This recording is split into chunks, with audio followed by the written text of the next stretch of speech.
الادمان ولا البليه؟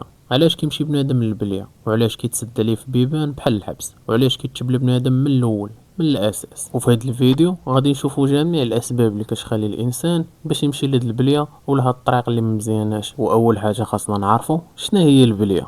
البليه هي سرقه العقل ديالك بواحد السيستيم سميتو الاستحقاق. فاش كدير شي حاجه زوينه، كتاكل ماكله بنينه ولا كتحقق شي انجاز في حياتك، عاد باش كتحس بديك النشوه ولا داك الانجاز ديال السعاده اللي هو طبيعي حيت درتي واحد المجهود، عاد باش كتاخذ هذيك السعاده.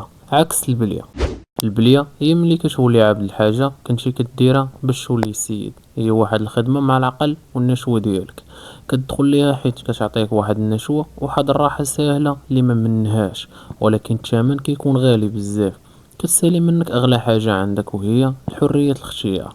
هي حقنه ديال السعاده مزوره. العقل ديالك كيتبرمج باللي ديك الحاجه هي الاكسجين ديالو، بلا بيها كتحس براسك ناقص مريض ولا مخنوق. هي السوسه اللي كتدخل فيك بشويه بشويه وكتاكل ليك وقتك وكتشتت ليك التركيز ديالك. تما عرف باللي البليه هي اللي ولات شاده ليك التيليكوموند ديال الحياه ديالك. ومن بين الامراض اللي كيبداو يوليو في بنادم، امراض الراس، الجهاز العصبي والنفسي. هذه هي البلاصه الاولى اللي كتاكل الدق، حيت تما فين كاين المقر ديال البليه. واول حاجه الاكتئاب الحاد. ملي العقل كيعجز يفرز هرمونات السعاده بوحدو، بنادم كيطيح في حفر ديال الحزن والياس. مورا ما كيمشي المفعول ديال البليه، القلق والوسواس. بنادم كيولي ديما مرعد خايف وفيه الروار النهجه ديال البليه اللي كتخلي الاعصاب ديالو محروقه وتلف الخلايا. مع الوقت التركيز كيمشي، الذاكره كتضعف، والقدره على اتخاذ القرار الصحيح كتموت. امراض الذات، الجسم والوظائف الحيويه.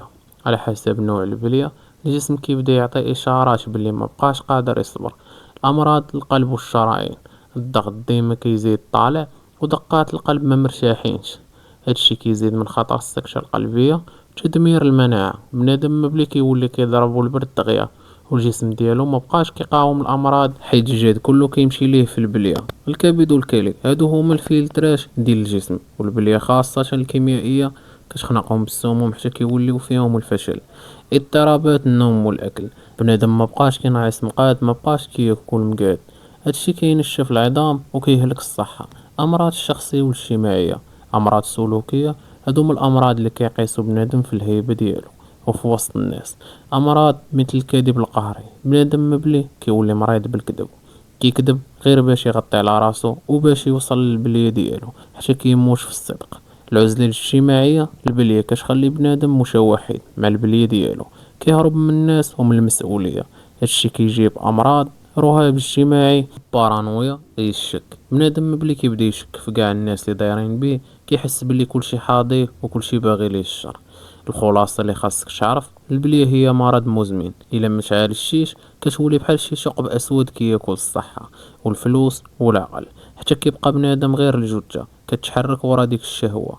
الخطر الكبير هو ان هاد الامراض كيبداو في الذات ديال الانسان بلا ما يحس بوالو حتى كيطيح الفاس في الراس. وحتى لهنا غيكون سالي الفيديو ديالنا. اعطينا الرأي ديالك في التعاليق، وما تنساش تخلي لنا جيم الى عجبك الفيديو والاشتراك باش يوصلك الجديد ديالنا. ونتمنى من كاع الدراري يبعدوا من كاع البليات ما خداماش ليكم، واللي مبلي الله يعفو عليه. ان شاء الله والداري تلاقاو في فيديو جديد.